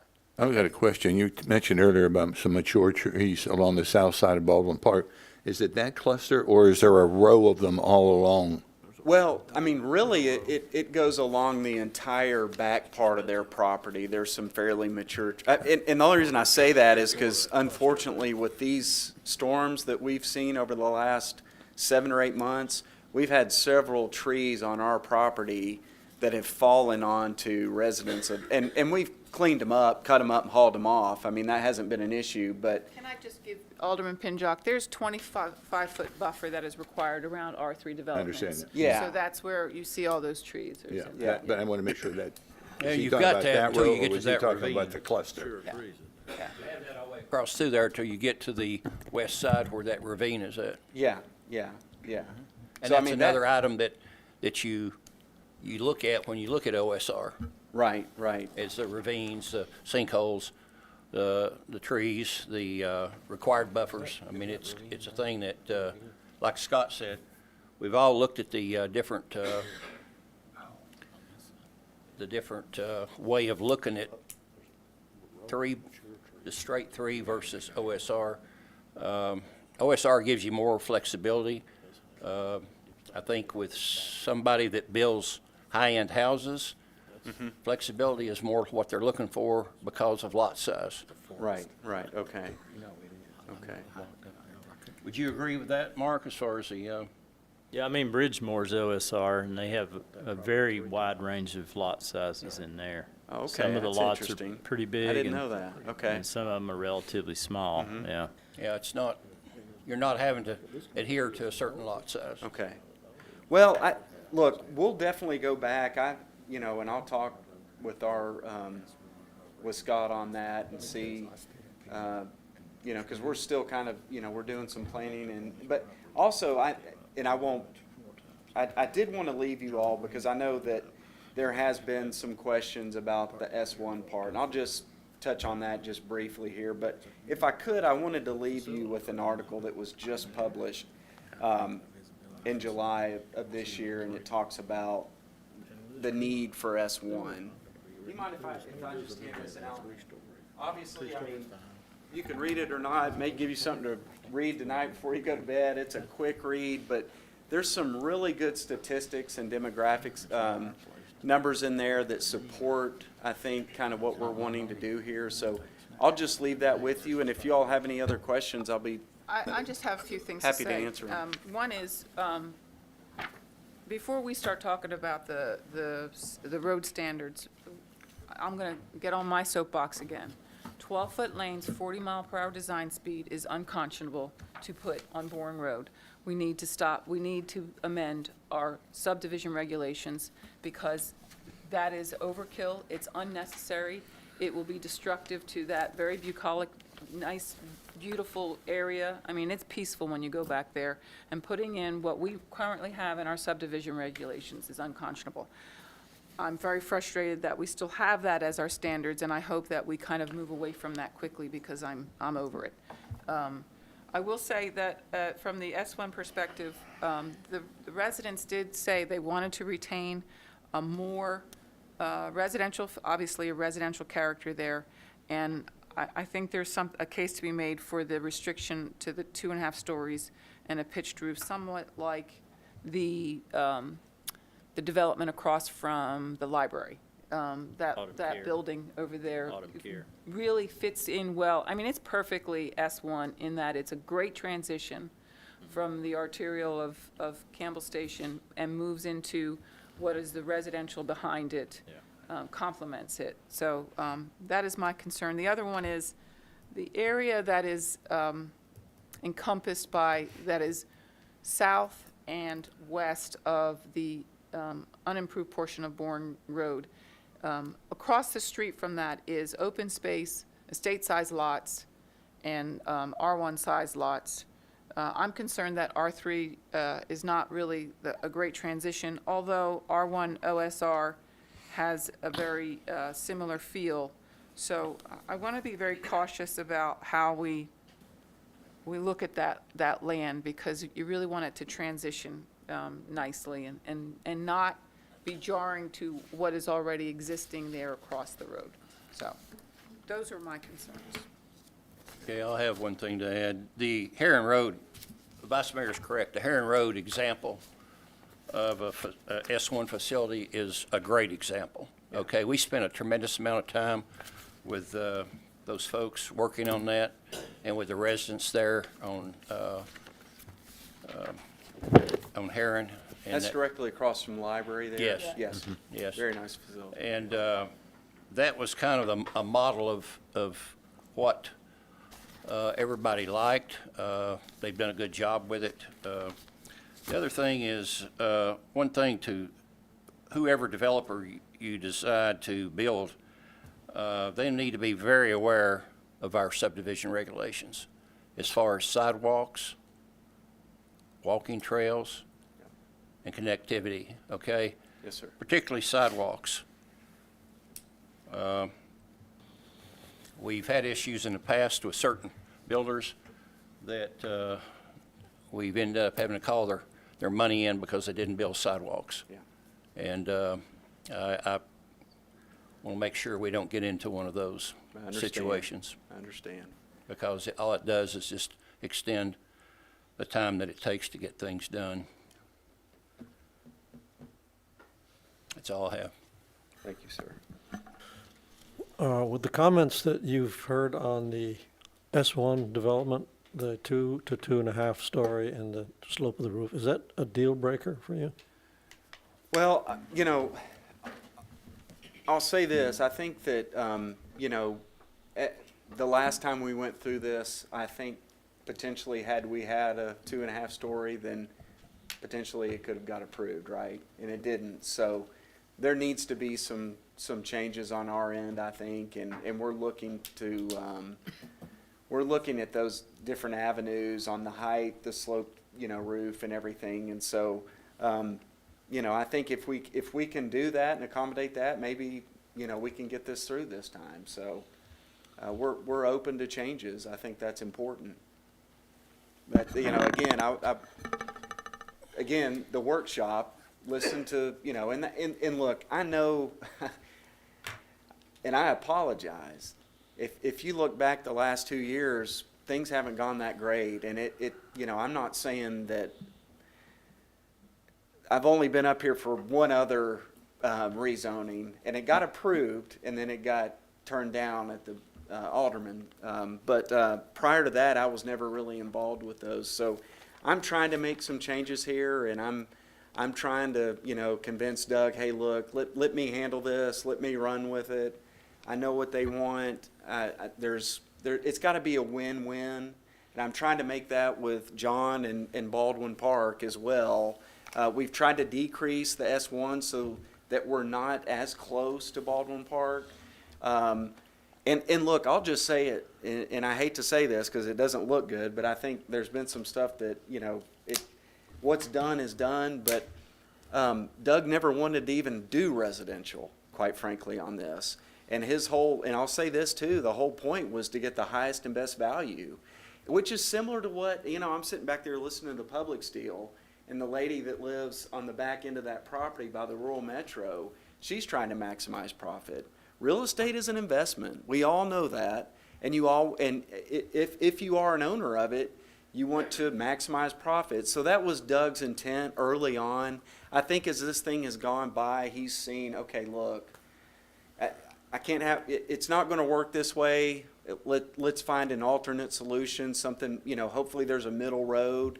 And I think that's what I have before you all tonight, hopefully. And I think you'll see that through the site plan next month or or potentially the following month, So we're just trying to put our best foot forward here and compromise. And so if that is something that is a necessity, then yeah, I think we can look at that as well. We've been listening to this over the last couple of years. I understand. And ideally for the residents there, it'd be nice if you just left it all grass and trees. And ideally for the developer, it'd be nice if you put, apartment buildings back in there. Yeah. So it was obvious that we're going to come to a compromise at some point in time. Yeah. And the compromise typically always leaves somebody not quite happy. But I think that's kind of where we are now. I heard the comments from John, and I've heard the comments from you, and we've heard comments from the commissioners. But it sounds to me like we've reached an area that we're approaching some sort of compromise where we can satisfy the requirements of the town and the residents and the developer. So this is encouraging to me. Yes, sir. Well, I appreciate that. Thank you. Again, I appreciate your all's patience because I know this hasn't been easy.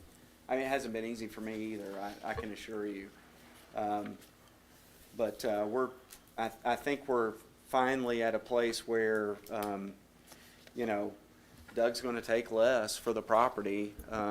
We had talked to the developers on McPhee that are doing, the property on the east and west side, and that's Saddlebrook, basically, and, they were at a much, much lower price point than what Scott Davis had came in at. So, and Scott does good work too. I mean, he's a reputable developer and his products, his developments I think speak for themselves. So we're kind of excited about that.